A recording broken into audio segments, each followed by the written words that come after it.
Max और जादुई paint brush. Max एक तख्लीकी बच्चा है जो अपने अटारी में एक पुराना पेंट ब्रश ढूंढता है। जब वो एक खाली कैनवस पर पेंटिंग शुरू करता है तो तस्वीरें जिंदा हो जाती हैं।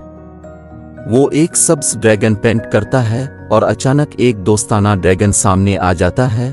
ड्रैगन मैक्स को एक एडवेंचर पर बुलाता है तो वो एक आसमान में कौस कज़ा का रास्ता पेंट करता है और दोनों बादलों में उड़ने लगते हैं।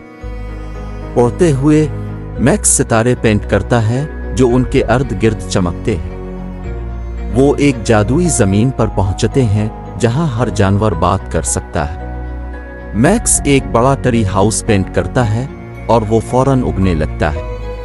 अंदर एक लाइब्रेरी है जिसमें उड़ती हुई किताबें हैं। मैक्स एक किताब पकड़ता है और वो उसे कहानी की एक मुहिम जोई पर ले जाती है। अचानक मैक्स को एहसास होता है कि सूरज गुरूब हो रहा है। वो एक गुरूब आफताब पेंट करता है ताकि उसे और भी खूबसूरत बना सके। ड्रैगन मैक्स का शुक्रिया अदा करता है और इसे एक जादुई टोपी देता है जो उसकी पेंटिंग्स को मुस्तकिल बना देती है।